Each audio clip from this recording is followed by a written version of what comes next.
Hello and welcome to Wednesday's edition of the State of Scottish Football here on A State of Mind. We're live on Facebook, Twitter, LinkedIn, Twitch, we're everywhere, and we're very, very excited to talk about Scotland's victory in Austria last night. Good night, Vienna, a good night in Vienna, and there's so much to talk about from that fantastic performance from Steve Clarke's side. Joining me to do so, actually, I just forgot to say my name. I'm Sean McGill, if anyone doesn't know.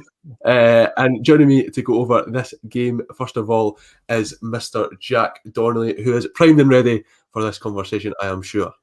Oh, absolutely. Anytime I get the chance to talk about Scotland, especially in a winning capacity, I'm more than happy. And I'm especially happy today because I've actually seen you in person today, Sean. I spent a bit of time with you in the capital.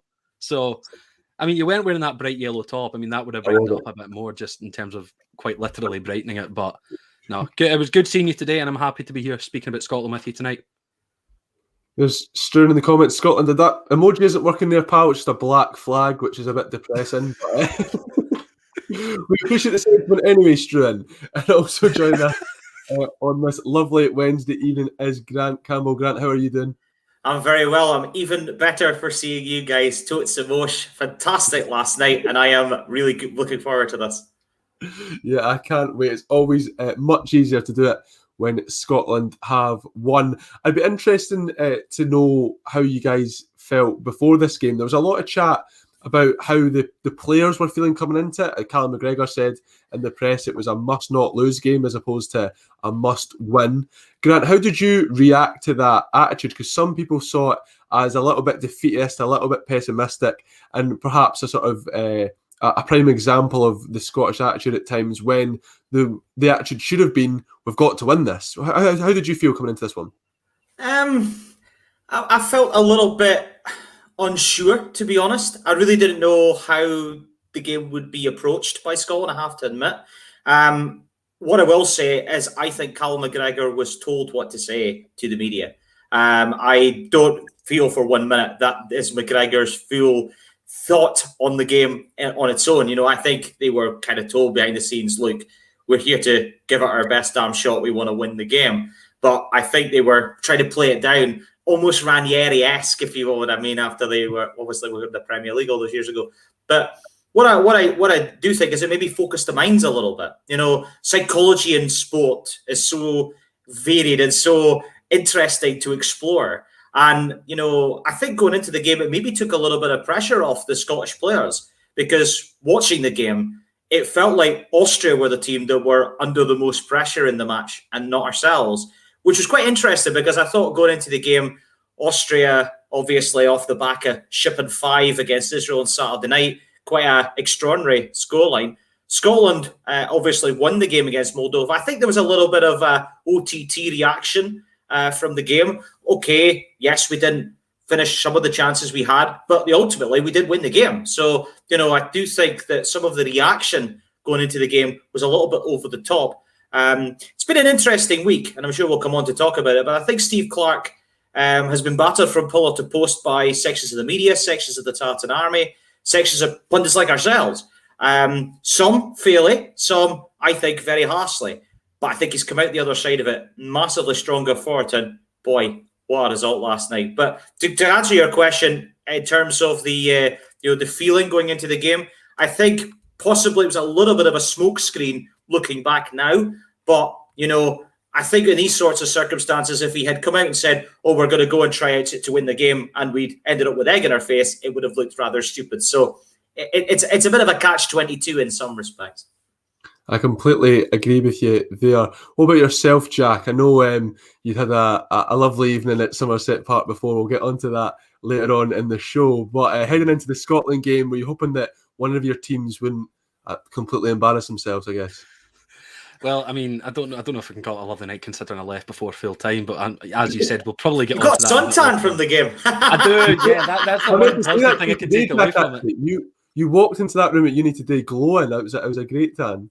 I mean, that glowing probably off the pints after Scotland winning last night. That's probably what I was actually going from. But from that game, we shouldn't be talking about that at all. There's not really much to talk about. But I think I was intrigued more than anything going into it because obviously there was a reaction to the Moldova game.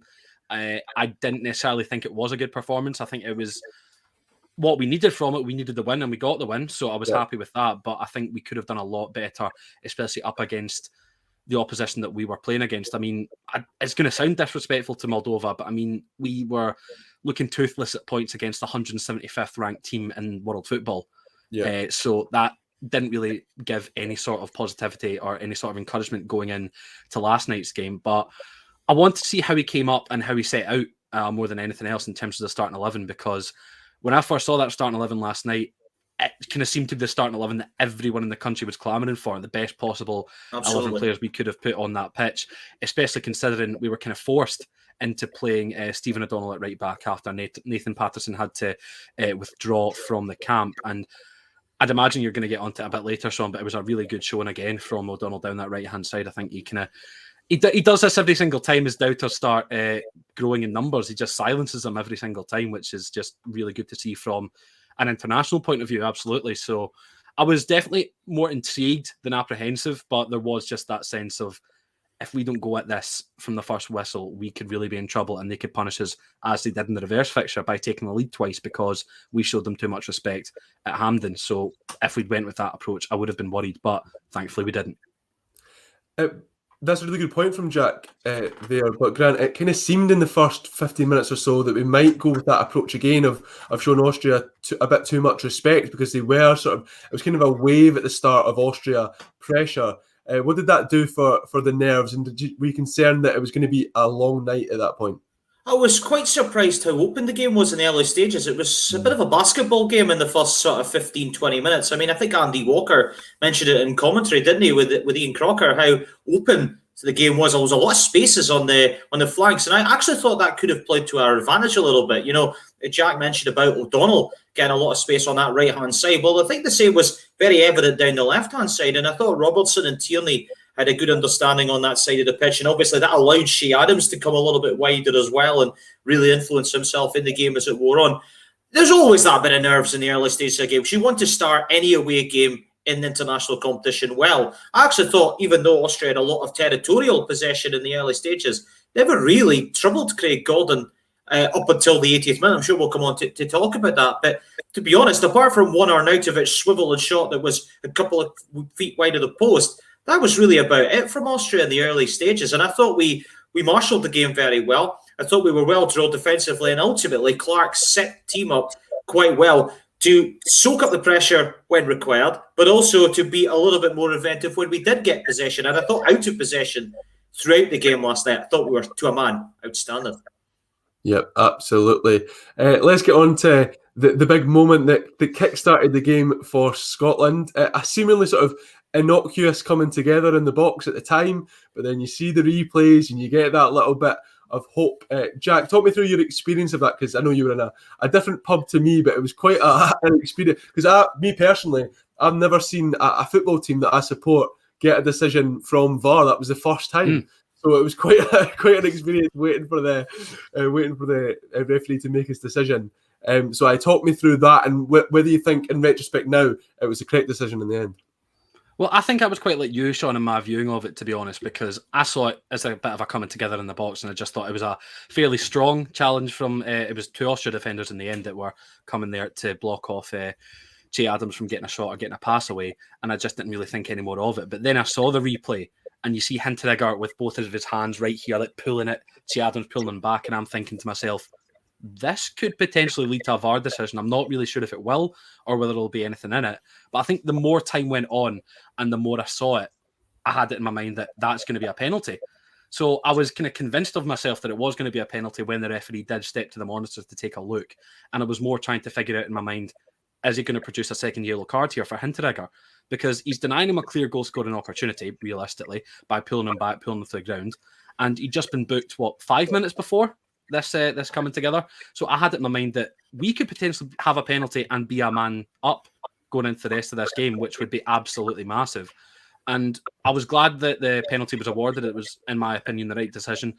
Whether it should have been a second yellow or not, I'm not really going to go deep into that because, Sean, as you know, we don't really like to analyse refereeing decisions all too much. I feel like it can get a bit of a mundane conversation just picking apart, especially just particular moments. But no, I believe the penalty was the right call, and everyone in the pub I was in certainly got themselves up for it as soon as that whistle was blown and he pointed to the spot. It's good. It's like 3 cheers. You cheer when he goes over to the monitor, you cheer when the penalty's awarded, and then you cheer when the penalty's scored. VAR's great. I don't know why anyone's got any complaints with it, Grant. And it, of course, was Lyndon Dykes who stepped up and perhaps a little bit fortuitous, you'd have to say, in actually scoring that penalty. It doesn't matter how you connect with the ball. It goes in, and that makes a difference. I've seen some really good penalties struck that have been saved or have come back off the upright or such like. And, you know, it wasn't the greatest penalty in the world, but you take it all day long. I just want to go back to the incident because, for me, it's a second yellow card followed by a red. You know, I think, you know, Andy Walker made a bit of a meal of co-commentary last night, I have to admit. But he was right, actually, when he was sort of strip everything back. Hinteregger probably, arguably, could have been sent off for the challenge on McGregor before the penalty incident. I mean, I got a text from my dad during the game saying it was a challenge that, you know, was dangerous. It was $1 million short, and it should have been a straight red. I thought it was definitely a yellow. The penalty incident, I think, you know, I'm a Manchester United fan as well as an Aberdeen supporter, so I've seen Manchester United benefit from a few VAR decisions in the past. But when it's your own international team, you do feel much more nervous, for absolutely sure. I was in no doubt that it was a penalty, and I was in no doubt that when the referee went to the VAR monitor that he was going to give it, because these sorts of incidences have been occurring not just in Europe, but also in the recent European Championships as well, and they have been awarded. So there is a bit of consistency there. However, what I do agree with Andy Walker about is the referee should have then followed the rules of the game and the rules, applied the laws of the game, and shown a second yellow card to Hinteregger, regardless of whether he was booked or not. It should have been a red card. I thought it was a second yellow, and it would have definitely been off. As for the penalty, as I said, I don't care. Dykes didn't strike it well. It was, in the words of Guy Mowbray, straight down the middle, and it wasn't a great penalty, but they all count. We got the goal, and you know, it was jubilation in my flat because obviously I'm the only person here. But I mean, you guys down the pub, you know, I thought it was you had to down your pint after each incident had happened, so that would have been quite good. But that would have been funny. That's what happened. So I can't actually talk about the rest of the game. I have no idea what happened. So I'll need you guys to carry me through. Jack, let's talk about Lyndon Dykes. That's his second goal in as many games. And he sort of started his Scotland career really well. It seemed like he could be potentially be the missing piece of the puzzle for Steve Clarke's side. Then it kind of waned. There was a lot of criticism and pressure, I would say, on Lyndon Dykes during the Euros. People really weren't happy with the way he performed. I thought at times pretty unfairly. And he's not scoring spectacular goals. It's not 10 out of 10 performances, but he's doing the job for Scotland when we need it. And that Moldova game, we were both at it. And there was plenty of chances to score. Kieran Tierney had a good chance, Billy Gilmore, Andy Robertson as well. And the only person who did put the ball in the back of the net was Lyndon Dykes. Do you think that this can be sort of that kickstart again to get his confidence up, and perhaps the sort of feeling around him can kind of make a change now as well? No, I mean, I would sincerely hope so. And I mean, he'll have been coming into these games full of confidence anyway, because he's been absolutely fantastic for QPR, not just in this season just now, but for more or less the whole of 2021. He was really good on a really good patch of form going into the Euros, and it didn't really pan out that way at the tournament, as we all know. But he's then carried that into the new season, and with these 2 games now. To be honest, after he scored the goal on Saturday night, I thought he just kind of faded into obscurity a little bit, but I suppose after that point, most of our forward line did, so you can't really pinpoint. Especially second half. Yeah, no, definitely. I think I don't really recall much of an involvement at all from Dykes in the second half, and to be honest, that was probably the same for the whole forward line. So I don't really want to pinpoint him as the sole offender with that. But no, absolutely. I mean, Grant, you said it yourself. It doesn't matter how they go in. If they're scoring, they're scoring, and he's not scoring fantastic worldies or anything like that. He's not scoring from 35 yards. He's scoring the goals that Scotland need. And that's all we can really hope for in a striker. We need the striker to be able to score the goals to get us into these positions that could see us qualify for tournaments. And considering we went 23 years without one, we don't want to make that same time count again. So we want to be back there as soon as possible. We want to be at these tournaments. And if you can get a striker who's willing to put in the hard graft and get these scrappy goals, then it's an absolutely important part of any team. I think it's really important as well because I really like Shea Adams as a player. I think he's technically very, very good, but he just doesn't seem to be much of a finisher at the moment, particularly in a Scotland shirt. He seems to always take an extra touch, I feel. He doesn't quite have that killer instinct on the international stage at least. So hopefully Lyndon Dykes can continue that great run of form. Grant, what do you make of Dykes for Scotland? Because to me, a lot of people seem to characterise him as this kind of like, he's just a bit of a huddy, like he's just this big guy. I think if you watch, I think we might misuse Lyndon Dykes because technically, you see when he brings the ball down on his chest, when he sort of lays passes off, he's technically a very good footballer. So it'd be good to see that sort of utilised more because I think it would be a more successful path for Scotland to go down as opposed to just lumping it up to his head. Well, I think it was really evident when he came off the bench in Copenhagen that we were by far a better team. It was night and day when he came on in that game in the second half. Because in the first half we were well beaten against Denmark. Denmark didn't have to get out of second gear that night to score their 2 goals. And to be honest, you guys mentioned the Moldova game. He's just to that striker's position, right place, right time. Tapping the ball in after the goalkeeper makes a very good save from Nathan Patterson. What I like about Dykes is he always puts shift in. He always carries a threat. He's good with the ball at his feet.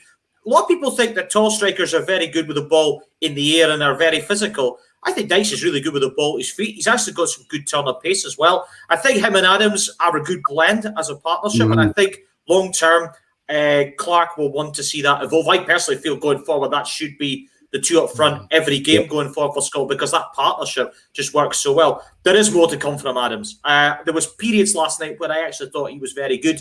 I thought he showed good hold-up play, and of course he was very integral in winning the penalty. I thought he showed good movement for the ball. He could play a little bit further out wide to draw defenders out, to allow space for guys like McGinn to get into positions in the middle of the pitch. So I think that blend between the two is very important. And just to touch on Dykes at club level, I think he's always improving all the time, and he will definitely benefit from playing alongside someone in Charlie Austin, who, of course, has had a career at Southampton as well, so we'll know the situation there with Adams as well. But also, like Austin at QPR, he's a finisher as well. So not only will they work together as a partnership, but they can also learn off each other in terms of how to play as a lone striker as well. And I think Clark is picking a team full of versatility, and that's something that really impresses me about him as a manager. He's not content with getting a team that says you could play in just one position in the pitch. Look at Scott McTominay as a great example of that. I know McTominay didn't play any of the games, but Clark has utilised him to play in that defensive role. He could actually play in midfield if he wanted to, like he does for Manchester United. But you're beginning to see this versatility, not just in defence, but throughout the entire team. And I think that's very, very encouraging. Yes, there's going to be mistakes, as we saw in the Denmark game, with obviously Robertson playing right back. That experiment didn't work. But on the whole, Clark, to be fair, has got these sort of decisions right. And I'm really excited to see these guys in the next couple of months hopefully keep their form up. And I just really hope that these guys can stay fit at club level because we will need them going into these crucial games in October. Absolutely. And hearts were in mouths, certainly, Jack, in the second half when Grant Hanley was shown a yellow card, but thankfully the ball wasn't in play. Just how nervy was that? Because when you see the referee produce a yellow card in the box to Grant Hanley, I mean, the commentary wasn't very loud where I was, so I wasn't really sure what was going on, and I was pretty concerned at that moment in time. There was a VAR check as well for that. No, absolutely, Sean. I mean, to be honest, the second half as a whole, to be honest, my heart was in my mouth, especially considering Austria kind of came flying out the traps the first 5 minutes or so. And then, of course, this decision came about, or this incident came about, I suppose I should say. And I really wasn't too sure what had happened. I just saw the yellow card in the AR. And then it was Hinteregger that was on the screen. So I was thinking to myself, it can't have been him that would get yellow carded because if he got another one, he's off. So I just had to kind of pinpoint who exactly it was. And then it's Hanley for the coming together. And then I'm watching it. And then it comes up at the bottom, potential VAR review. And I'm thinking, no, please, that's surely not. Watching it back, he walks backwards into Hanley. Hanley's literally just standing his ground and doing his job to defend. There is absolutely no chance in hell that was going to get given as a penalty. And I would have been absolutely seething if it had been. So I'm glad it was. The right decision was to just wave it away. And I think ended up being a yellow card for an incident in the opposite penalty box, I believe, which kind of passed me by. But having gone back and reviewed it, the referee was given the card for that and play had just been resumed at that point. But no, it was a very, very tense moment in the pub. It was just a very similar mix of reactions in terms of expletive-led rants as to why this shouldn't have been a penalty. So I can't exactly repeat what was said on this stream, of course, but yeah, it wasn't in everyone's best interest for that to have been given as a penalty, and I'm very glad it wasn't. I mean, these incidences occur in every football match. You know, there's always pushing and shoving. There's always a little bit of holding on to someone. You know, if you're going to give an incident like that, you're going to give 5 penalties every game. You know, I think some of the Austrian players were a little bit over the top with some of their challenges, so to speak. I'm sure we'll come on to talk about other things as well. But to be honest, my heart was in my mouth, I have to say, when Hanley was booked. And I must admit, I didn't actually know the rule that if the ball hadn't been taken, then the referee couldn't have given a penalty kick. I was only made aware of this morning. But you have to say, you know, you take a chance inside the box with situations like that. But as I said, it happens all the time. So if you're going to give something for that, you're going to be giving them 5 in a game now. And this is the thing with VAR. Everybody's got to be paying a little bit more attention and being a little bit more circumspect now inside the area. Otherwise, you could get found out. We caught a little bit of a break, but to be honest, I agree with Jack. If it had been a penalty, I'd have been absolutely swearing here. I would have gone red in the face. Yeah, I think that would have been the same all over Scotland. Jack, the next big chance of the game came from Stephen O'Donnell, and I can tell you that if that had gone in, I would have been sent directly into orbit. Like, it was our pals who I was out with were just like killing themselves laughing because I was so excited for Stephen O'Donnell when he was through on goal. You would still be nursing a hangover, mate. Anyway, and he was denied by his former Kilmarnock teammate Dan Bachman. Mm-hmm. But that would have just capped off what was another really, really strong Scotland performance, like you said, Jack, from Stephen O'Donnell. I'd be interested to know, on the basis of last night, having seen Nathan Patterson for 90 minutes on Saturday, going into the Israel game, kind of you have to discount form because we don't know where they're both going to be at that moment in time. But just from a Scotland perspective, who would you have as a starting right back in that massive game at Hampden on the 9th of October? Oh, that's a question and a half, that is. The one thing I would say about Patterson, I still think he did do his defensive duties in the game against Moldova, and I know it's a different calibre of opponent. Obviously, Austria are a far more well-respected and kind of higher quality opposition than Moldova, of course. But I think he was putting in the sliding challenges. I think you were there, Sean. So, I mean, you know for a fact that anytime he put in another decent sliding challenge, the entire crowd got behind him, cheering for him, because that's what we like to see. We like to see a good, strong challenge, especially from a young man up against a player however many years his senior.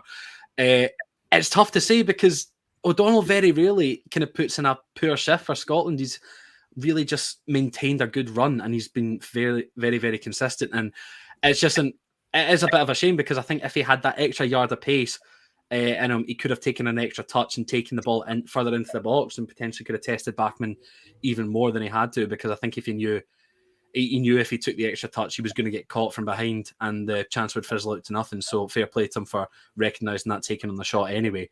It was David Alaba, to be fair, chasing him down, who's not bad. He's no slouch. He's no slouch, absolutely. It's tough. I think I would still probably stick with Patterson. I think that's what we need to be gearing towards in general. I think we need to be building Scotland, this Scotland team to have Nathan Patterson as its starting right back, because I think that's the direction that we're going, especially considering the talent of the boy and how well received he's been, especially in his kind of limited time in a Scotland camp, and how much he's been pushed for that role at starting right back. But I wouldn't be disappointed if Clark went with O'Donnell. If we're talking right now, especially because things can change in the space of a month or so. So there could be injuries, there could be bad form, it could all go out the window, and we could be screaming that Calvin Ramsey isn't the starting right back. I don't know.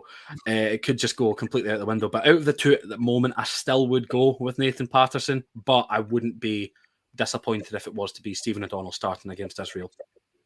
Where are you in that debate, Grant?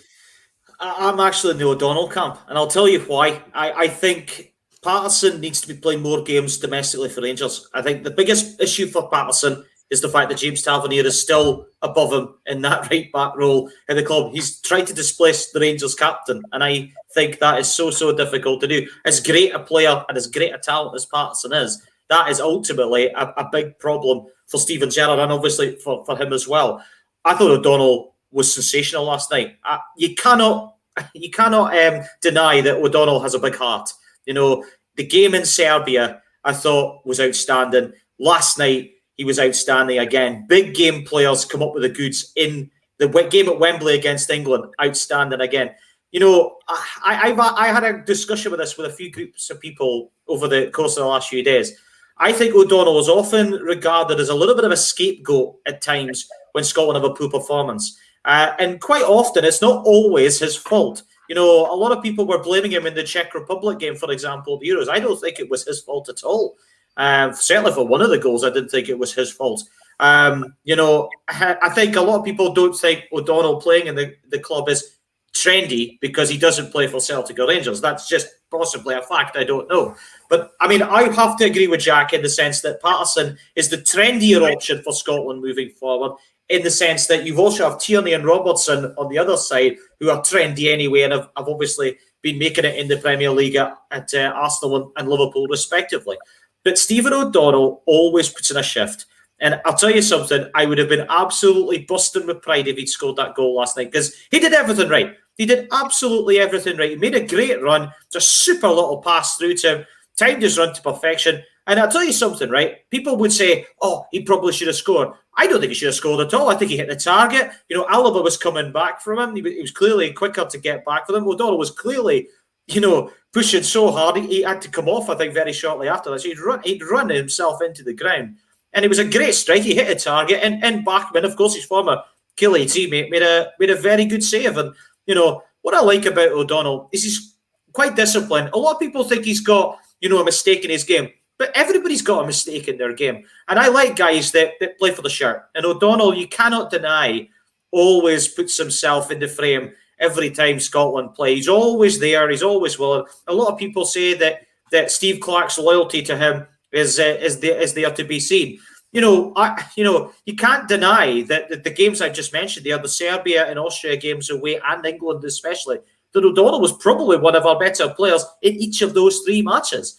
And to be honest, I have nothing against Parsons. Parsons absolutely fantastic. Still think we need to see a bit more of him in the defensive sense. Very good going forward and obviously showcased that in the Moldova game. But I would just like to see him get a few more games in this next phase in the Scottish Premiership to just see where he's at. Because, yes, he burst onto the scene in Europe and was very good in the European games for Rangers and at times has sprinkled some excellent performances on the club scene. But I just feel that this is a big game against Israel. It is a cup final next month.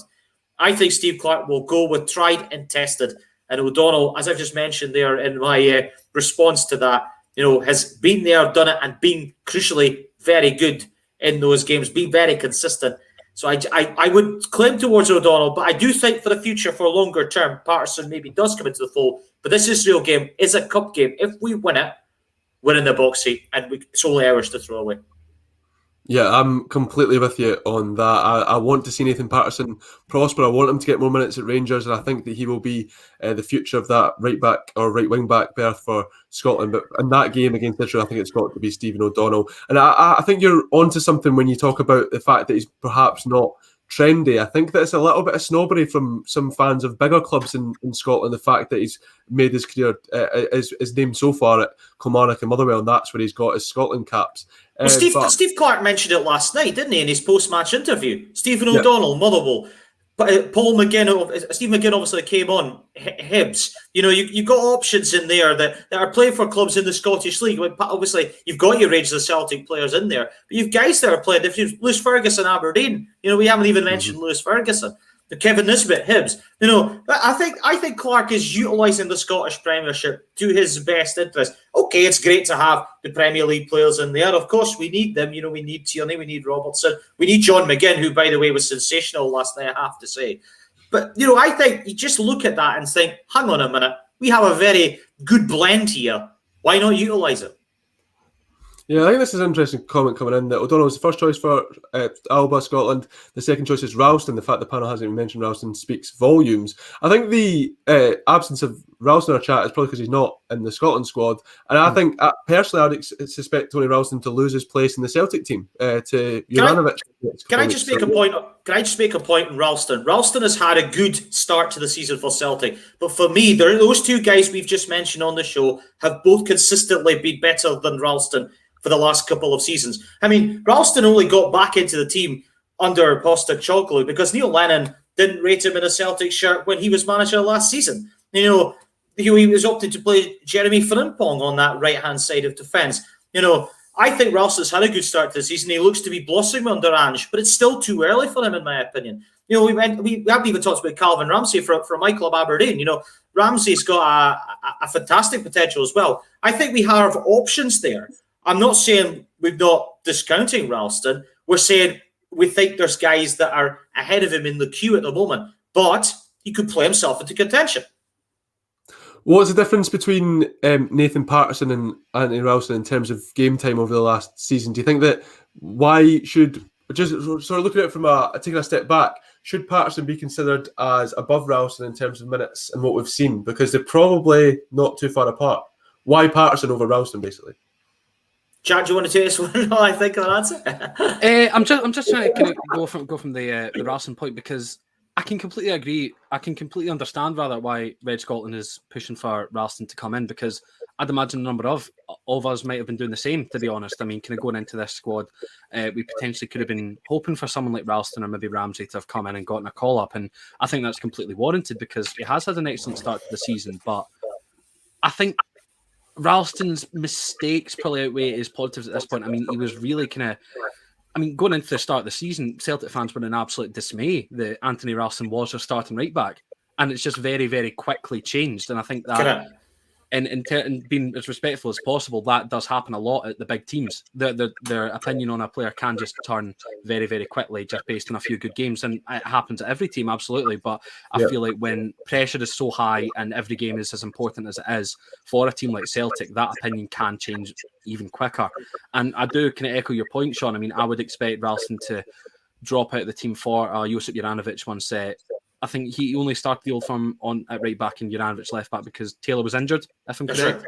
Yeah. So I would highly expect Taylor to come back in because I think he's been quite good start of the season as well, and I wouldn't really imagine anyone would contest left back away from him, and Ralston would drop out for Juranovic at right back. And I don't know, to be honest, in terms of minutes and who's had more, they probably will have had the same amount, but Ralston's been on the scene for longer. You remember him up against Neymar in the Champions League at Celtic Park a few seasons ago, of course, and then he kind of faded into the background, a bit of obscurity at Celtic Park, and he's only really come out of the woodwork in the last kind of few months or so, and actually being in contention for the starting role at right back. And I don't know, I feel like Patterson's probably done better with his chances at Rangers than Ralston has so far. Ralston's improving on that end, and Patterson's chances are being limited at the moment under Steven Gerrard because, of course, Tavernier is still ahead of him.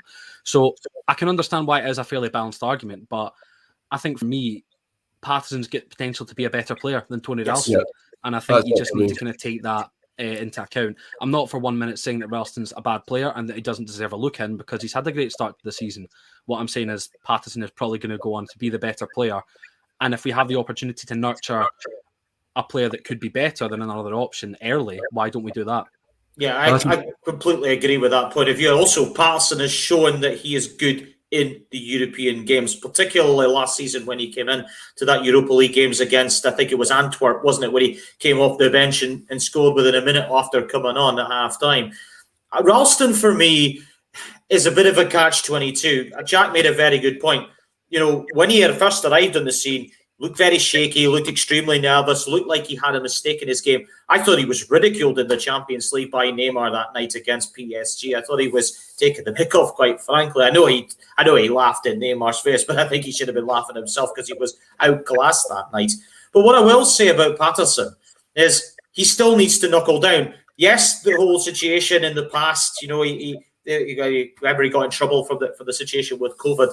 He looks like he's knuckled down. He looks like he's bulked up. He looks like he's really said to himself, right, I'm going to make the most of my opportunity here.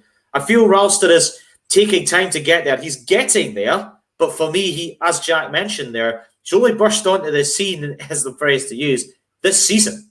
You know, up until now, up until the first, why are we, 5-6 weeks of the season? You know, until then, he was never really in the discussion, was he?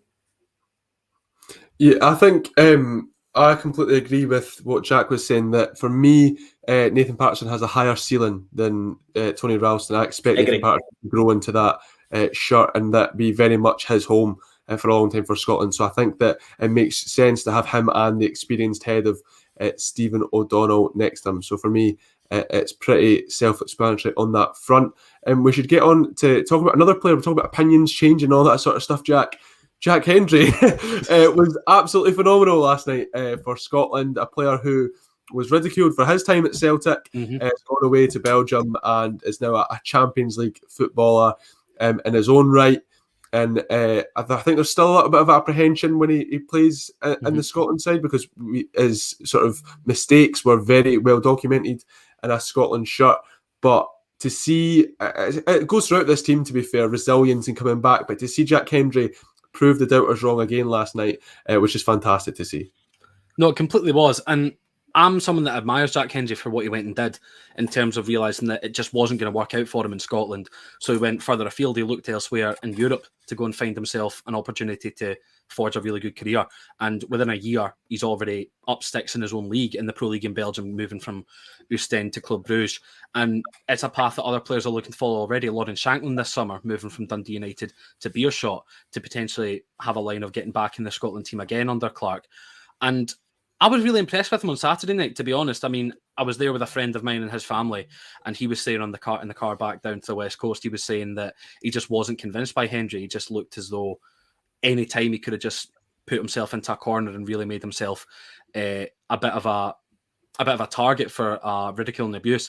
But I think on that night, I think he played really well with the ball at his feet. He got himself out of a couple of tricky situations, and he looked kind of solid dealing with anything that he had to deal with in terms of a defensive sense. And then last night was just the one incident that I think I'm going to bring up, Sean, is that recovery challenge on Marko Arnautovic, where it looked as though he'd been cleared through over the top, and Hendry just put the afterburners on and caught him and made a really good challenge from behind. The chance, of course, wouldn't have mattered anyway, because it would have found out that Marko Arnautovic was offside in that move. But it was everyone in the pub I was sitting in just started properly clapping and cheering for him, which I think says a lot when your defenders are getting clapped and cheered, and especially in a strong defensive unit that Clark's trying to build with Scotland.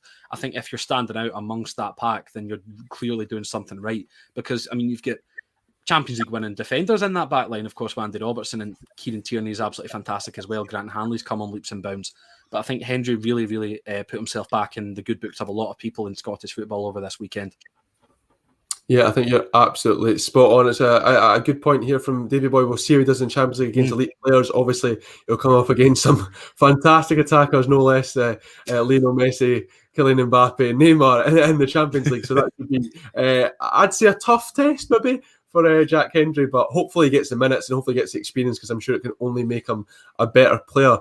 Grant, you mentioned about Craig Gordon being relatively untested in the early stages of the game, and I guess the one time that he really was came around about the 80th minute, as you said, when he produced a fantastic reaction save. Off the basis of this international break, would you say it's fair to say that there's no doubt Craig Gordon is Scotland's number one? Completely. I think Craig Gordon showed once again what a class goalkeeper he is. And you almost have to kind of go back to when he had that really severe injury a few years ago, and you just wonder, what could have happened to his career had he not been injured. I just think, over the course of his career, he's had his doubts. Obviously he had a really bad spell at Celtic towards the end of his time there. But he's still a very, very good keeper. And, I think Hearts have done very well to gain his acquisition. And he's been absolutely superb. Come up with a few important saves for us, and no more than last night. And, it comes at him very quickly. Don't underestimate how good a save that was. Yes, it's straight at him. But this pace of the header from, I think it was Limer, wasn't it? It was a pretty good header. Yeah. And it was a fantastic save from Craig Gordon. I have to admit, right, I am not the biggest fan of Craig Gordon. I kind of never forgave him after not coming and dealing with that cross against England, which Harry Kane scored. A lot of people will blame Stuart Armstrong. I blame Craig Gordon for not coming out and being authoritative and dealing with that cross. But you cannot deny that Gordon, over this period of time, has been very composed with the ball at his feet. He's very commanding at dealing with cross balls. He's a very good shot stopper as well. He doesn't like playing with the ball at his feet. That's not his style of game, Craig Gordon, in my opinion. He's a very good shot stopper, very athletic goalkeeper. What is he, 38 now? Still a fantastic goalkeeper. And, he's made a big save for us. If that goes in, it's 1-1. And, last 10 minutes of the game, the Austrians get a big shot in the arm. And, who knows, could have went on and lost the game. So don't underestimate how big a save that was last night from Craig Gordon. But I think over the 3 games as well, he'd no chance with the 2 Danish goals in the game in Copenhagen. And against Moldova, he really didn't have anything to do. And I think this goes back to what you guys were speaking about, Hendry, I thought Hanley and Tierney. That defensive unit, we're talking about Hendry in isolation in that last thing there. That unit throughout, particularly the last night, was faultless. It was watertight. I think Arnautovic had maybe one chance, and that was that swivel early in the game. No, he didn't have an awful lot in it at all. And it was very, very interesting to see that dynamic. But he's a fantastic, fantastic keeper. And Scotland are very lucky to have him. And I really hope that they can qualify for Qatar, because this will probably be Craig Gordon's last opportunity. Yeah, you'd think so. It'd be great to see. Jack, I know, having spoken to you about Scotland many a time, that a player who's often frustrated, up until about, I guess, a year or so ago against Serbia, was Callum McGregor. Yeah. He was one of the most capped players in that Scotland squad, but never seemed to do it in the navy blue of Scotland. But wow, has he improved over the last year. And I think that performance in Belgrade was kind of a standalone high point for Callum McGregor. But I'd say last night he wasn't far off that level of performance. Do you think, was he your man of the match last night? And how good is it to see him grow in a Scotland top over this last year or so? I think I probably leaned more towards Jack Hendry as my man of the match, but if it wasn't Hendry, Callum McGregor was a very, very close second. He was just absolutely everywhere. Like you would look away for a second, look back up at the screen, Callum McGregor's there. Like he would just be constantly just tracking runs, just making so much, making up so much ground in the midfield, just transitioning play. He was absolutely excellent, and I think this has just really carried on since that night in Serbia. Like he's not really dropped his levels really from what I can remember. And in a Scotland team, of course, he scored our only goal at Euro 2020, that 20-yard effort against Croatia in our final game to make it 1-1. And I feel like he's definitely suited to playing with someone in midfield in terms of a 2, someone that's willing to drop a bit deeper, someone that's willing to kind of take the ball out of defence and redistribute, and he'll be the leg man, I suppose you could call him, in that too. And I think sitting alongside someone like Billy Gilmour, who's really good with the ball at his feet, a very technically astute player, can spray passes all day long, and having Callum McGregor to potentially receive a short pass and then be on the turn looking to move it forward up to McGinn, who can move it forward again, or just fire it out, whatever. Callum McGregor will make the space for Billy Gilmour to put the passes in. That's what I'm trying to say. He'll move bodies about to afford Gilmour that space and time. And I think that role should not be understated in a Scotland team whatsoever. He was absolutely excellent last night. I think we can all agree on that. And I'm sure the chat would agree on that as well. But yeah, he's absolutely in my perfect midfield for Scotland just now. I think if you had to pick from kind of any midfielders that we've got available, that would be the 3 that I would start. Gilmour, McGinn further forward, and Callum McGregor as well. I think he needs to be in there, absolutely. You've stole the question right from me, Jack, that I wanted to apologies. Grant, because the central midfield is there's such a breadth of talent there for Scotland, and some players who've been really influential for Scotland are not currently in that team. Like the 2 I'd point out would be Scott McTominay and Ryan Jack. Did they get back into that midfield 3, Grant? Do you think this is the best, sort of the most balanced trio we can have in that midfield area? Well, I think McTominay might get back in because, of course, Grant Hanley is suspended for that game against Israel. So I think would naturally slot back into that sort of 3 at the back or 5, depending on the setup. Can I just give a big shout out to Meatball, because I love John McGinn. I think John McGinn is sheer class. And what I love about McGinn is he's now, for me, the man at Aston Villa. Jack Grealish has obviously gone to Manchester City. McGinn is now the man to make things happen in that midfield for me. And I just love him in that sort of number 8 style role. He reminds me of Yaya Toure during his title-winning years at Manchester City. Always doing the dirty stuff, but not ashamed or not afraid to get up the pitch and get support to the guys at the top of the pitch, which, of course, at the time was Aguero and Dzeko. McGinn did that in abundance last night. I think he maybe should have shown a little bit more composure with his chance in the second half. But I thought, and this is just my opinion, his omission or the fact that he wasn't in Copenhagen spoke volumes. We lacked that identity. We lacked that, positivity is the word I'd use. We lack that enthusiasm. And that's what I love about McGinn. He's a tenacious terrier. He gets stuck in. He always puts a shift in. And you have to love what he did at the end of the game. You know, I just thought that was absolute perfection, using his bottom to very good effect. But, you know, Jack mentioned McGregor there. McGregor, for me, is the definition of a man who is just brimming with confidence. You know, the fact he's now taken over the captaincy at Celtic, you know, he looks like he's enjoying the responsibility, obviously, left to him with the departure of Scott Brown. It's showing into his international form as well. And he looks to me like a player who's just on the rise, in my opinion. And I think this goes back to just the Scotland team as a whole. At club level, if you're playing well, that can certainly bring into the international stage and vice versa. You know, hopefully these guys can now come away from the international stage, go back to their clubs and showcase a bit of form. I mean, Dykes, as we just mentioned there, 5-5. You know, the guy's been absolutely sensational in front of goal. McGinn always contributing for Aston Villa. And with someone like Danny Ings in the team, you know, he's going to be creating chances, I'm pretty sure, for up until that October period. And then we not even mentioned McGregor, obviously, the importance he's been in a Celtic shirt in the centre midfield. Guys like Adams, you know, I think there's more to come from him as well. But I just think that McGinn, just absolutely fantastic. And, you know, big mad love to him for sure. Mad love to John McGinn. We were sort of pushed for time, but we should at least mention Paul getting his first Scotland cap. It must be a very proud day for the McGinn family to see that. And I thought he did a really decent shift when he came on and covered for Stephen O'Donnell, because I was a little bit concerned. My suggestion would be get Stephen in as well. Get Stephen a cap, make it happen. He's been great in Kilmarnock's midfield so far, so I'd say complete the hat trick on that one. Jack, Steve Clarke was post-match last night saying that this Scotland team doesn't get the respect it deserves. Grant mentioned earlier on the show the pressure they've been under, the criticism they'd faced over this international break. Do you think that's fair? Do you think this team, and also Steve Clarke himself, with results like this, can prove the doubters wrong? Because Steve Clarke gets characterised as negative and too loyal to certain players, but when it comes off against a team ranked higher than you, first time since that Croatia game many moons ago that would be a team in 90 minutes who are higher ranked than us, it's got to do something for the attitude towards the Scotland team. A friend of ours who's very, very anti the back three, in the last 5 minutes, I turned to him and said, if we concede here, if we don't win this game, would you blame the system again? And he said, no, the system's worked perfectly. We've played very, very well. So do you think last night can be a turning point for the attitude towards not just the team itself, but Steve Clarke's tenure?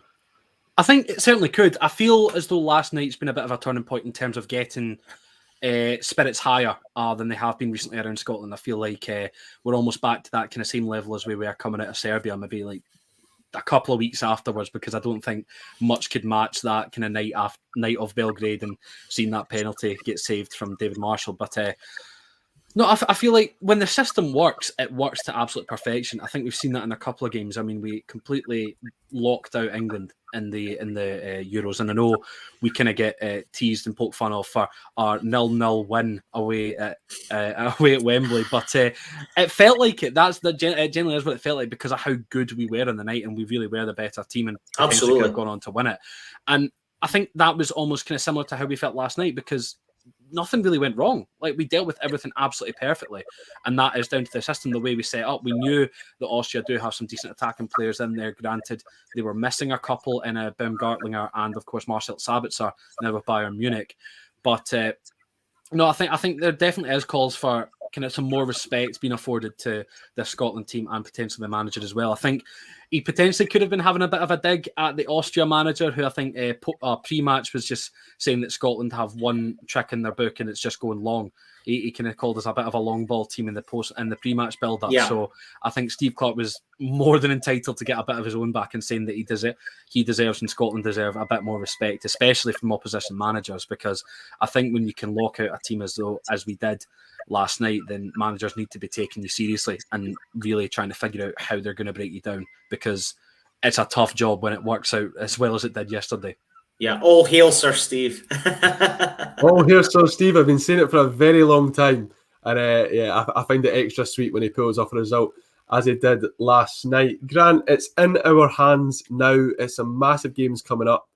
How are you feeling ahead of the run? And maybe we can incorporate this early comment from Martin here. He said, the result was brilliant last night, defensively brilliant also, but once again, we didn't score pretty good chances created.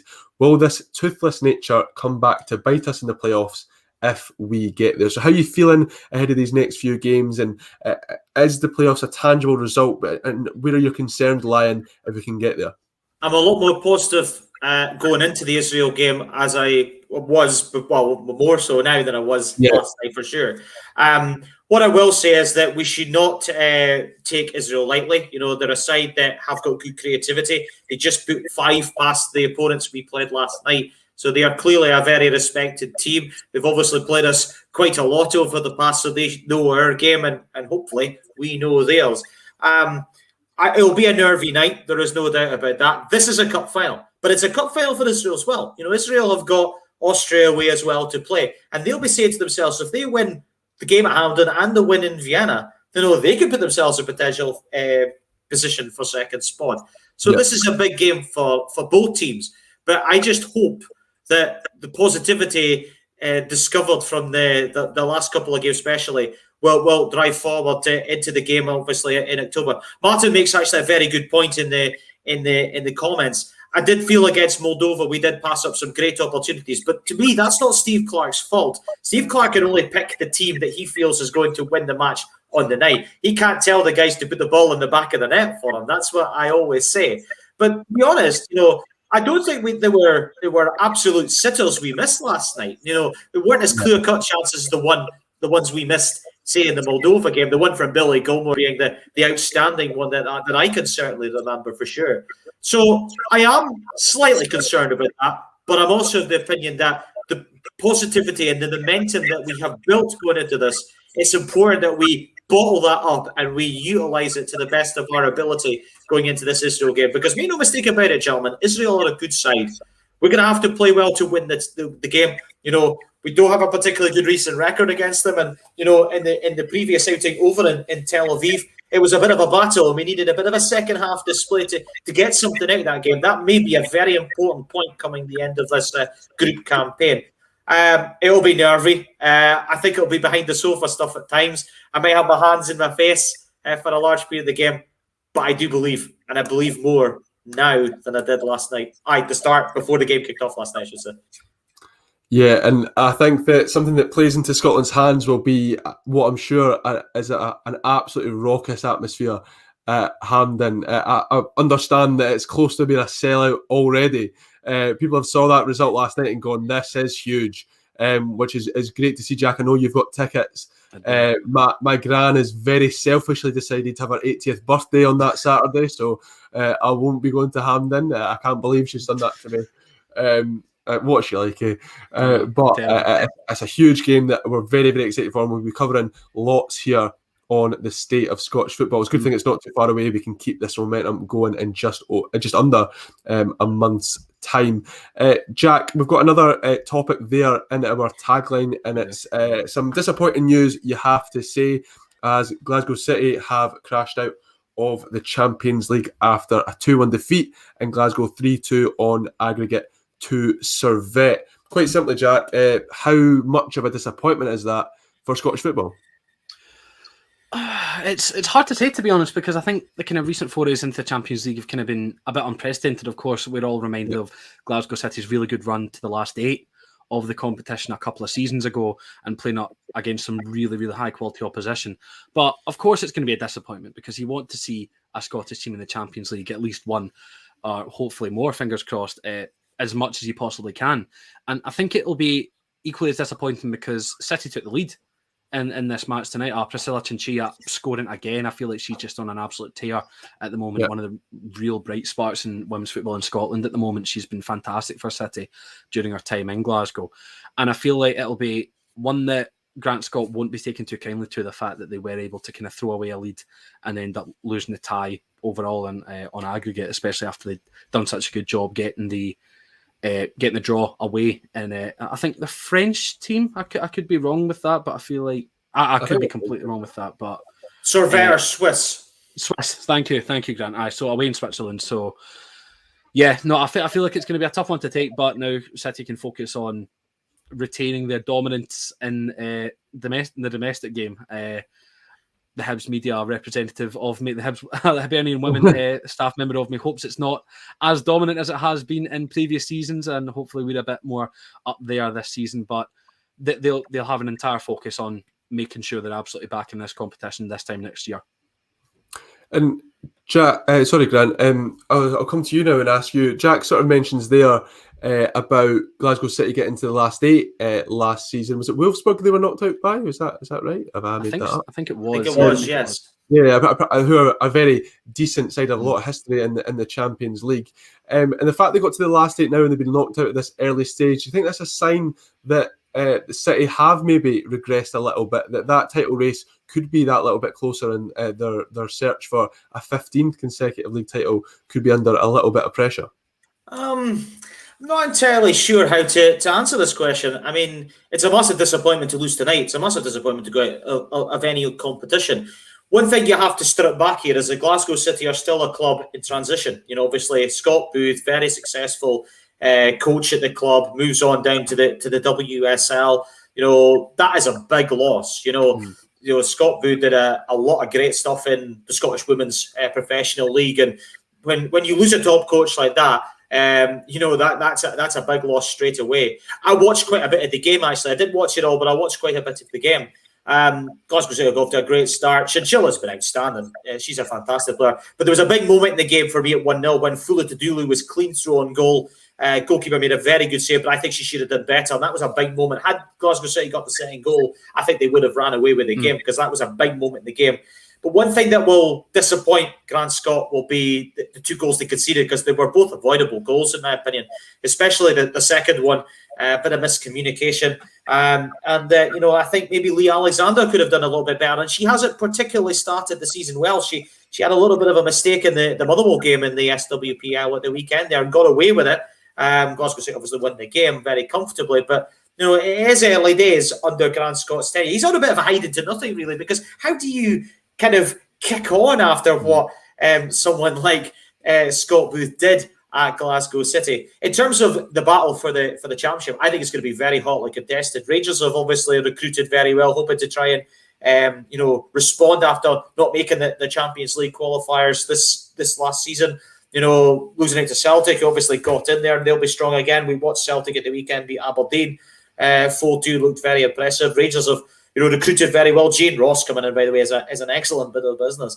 I still expect Glasgow City to be the team to beat, but I think this result tonight might refocus the mind and say to them, look, yes, we've lost tonight. It's a poor result, but we can't let this define our season. We have to use it and use it as fuel to try and go on and win another title. It's going to be because it's going to be a very tough fight. And we haven't even talked about Hibs, who look like they could be a force this season as well. So, you know, don't rule them out for causing some problems to the big 3.